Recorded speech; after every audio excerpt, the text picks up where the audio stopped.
Hello guys, welcome to day 15 of the Advent of Cyber here on TryHackMe, and today we're treating Active Directory. The title is Be It Ever So Heinous, There's No Place Like Domain Controller. Alright, so the story is ahead of SOCMAS, the team decided to do a routine security check of one of their Active Directory domain controllers, and upon some quick auditing, the team noticed something was off. Could it be that the domain controller has been breached? With sweat on their brows, the SOC team smashed the glass and hit the panic alarm. There's one person who can save us. Alright, now learning objective, we're going to learn about the structures of Active Directory, learn about common Active Directory attacks, and then investigating a breach against an Active Directory.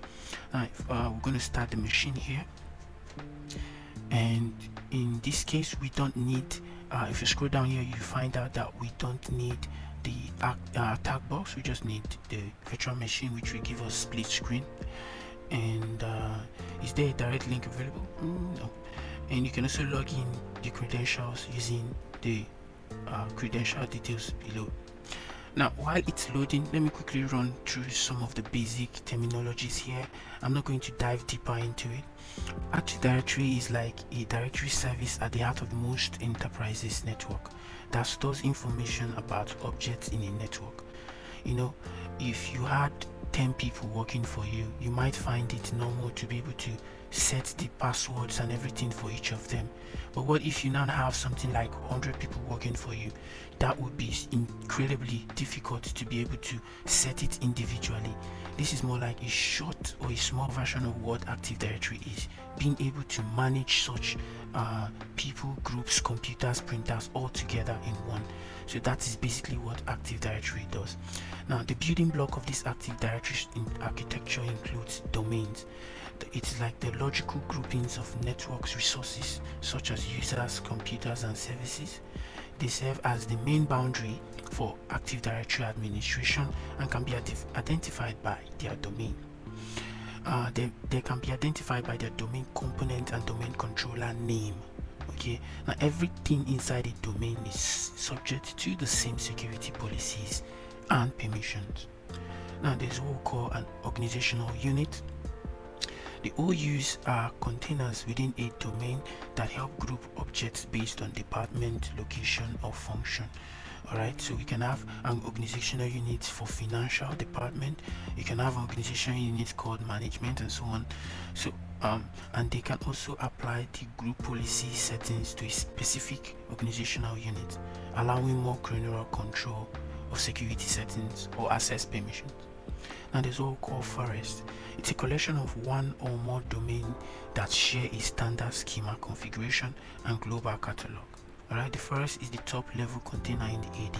So you might have an enterprise here in the US, and then you might have a department or an enterprise, same thing in Africa.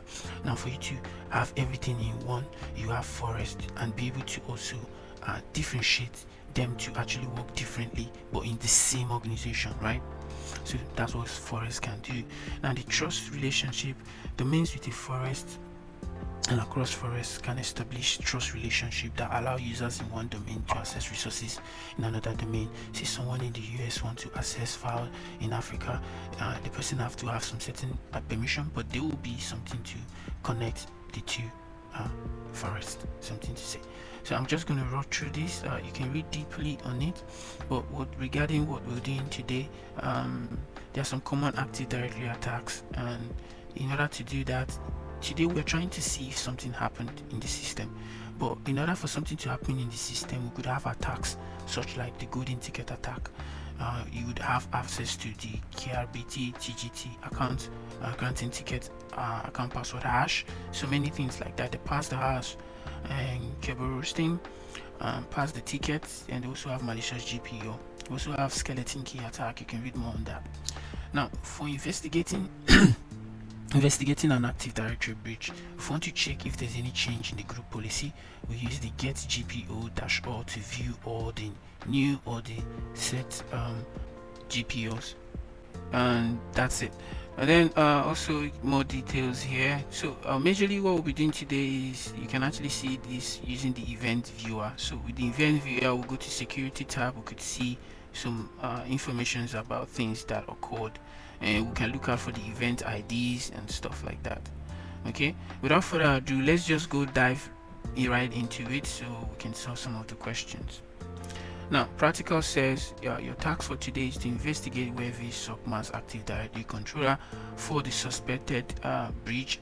Answer the questions below to confirm the details of the breach. I'm going to extend this machine, view in full screen, and I'm going to exit split screen here, and I'm going to push it to the downside.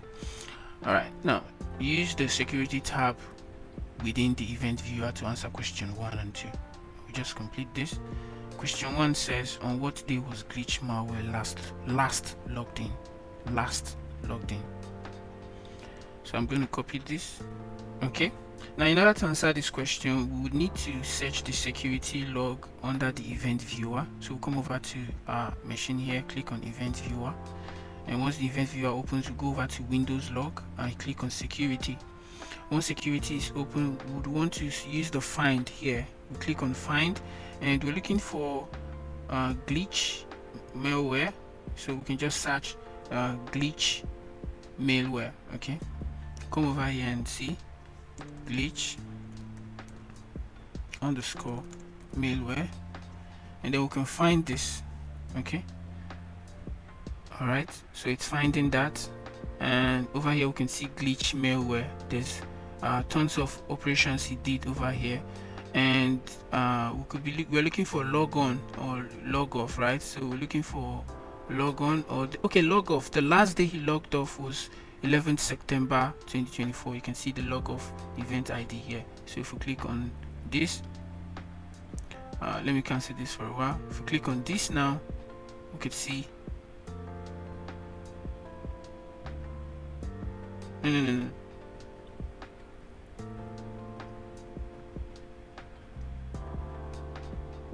Okay, so I think we can see this is highlighting this part here, 11th of September 2024, and it was log of 4647, and it's glitch malware. So I'm going to type out that answer here, which is the 7th of November 2024, and I'll hit enter. Okay, the next question here says, what event ID shows the login of the glitch malware's user? So we can come here and click on find next, and this one is still not it. Click next, and this one looks like it. This is logon. Okay, this is logon, and I think the event ID here is 4624. Okay, so we'll try that by typing 4624, hit enter, and there we go, correct. Alright, the next question here says, read the PowerShell history of the administrative account. What was the command that was used to enumerate Active Directory users? Okay, in order for us to answer this question, we need to navigate to Microsoft Windows PowerShell PS readline console history. Okay, so we'll come over here and let's go to this tab here for the files, and let me enlarge it first.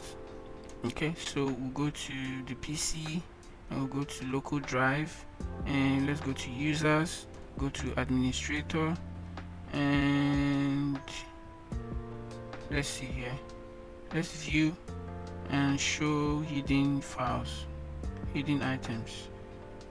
Okay, so we can see application data here, and we need to go over to roaming, then Microsoft, and then Windows,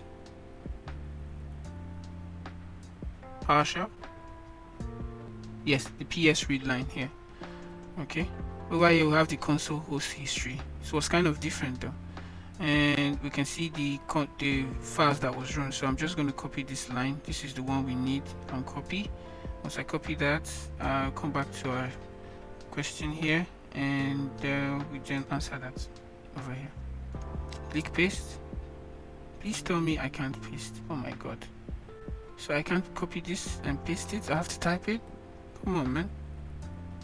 Yeah, pasted. Alright. That answers our question. So the next question says, look in the PowerShell log file located in application and service log under Windows PowerShell. what was glitched malware set password. We check hint and it says use the find option to search the word password. Okay, so now let's head back to our machine here. I'm going to close this and let's head on to application and log services. You can see this application and log services and click on Windows PowerShell. Under this Windows PowerShell, we're going to come over here, find, and we want to type in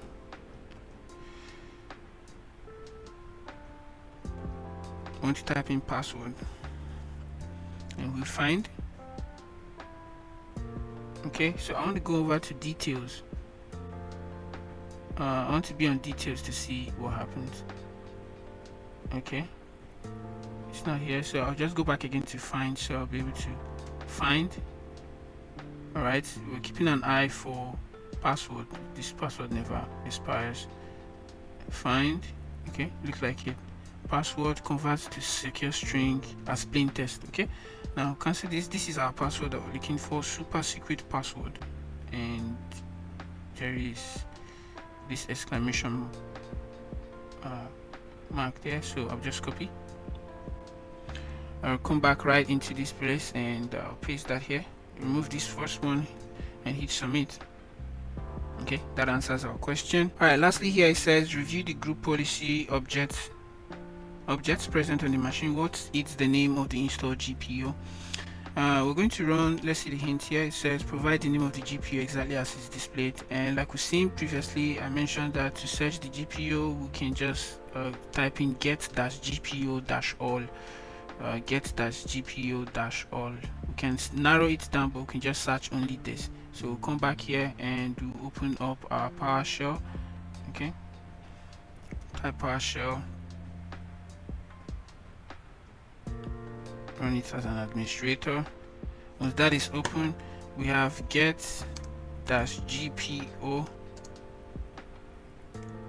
I think that's it. Hit enter. Not yet, I didn't put that correctly. It should be get together with the GPU. So hover up and put this together and hit enter. Alright, there we go. So we can see the display name, default domain policy, default domain controller policy, malicious GPU. They even named it malicious GPU. So this is the name. So let's see if we can copy that here. Right click. Oh my god, that'll be hard to copy. Alright, Ctrl C. Let's see if that copied. Scroll down to this part here and paste that and hit submit, and that answers the question.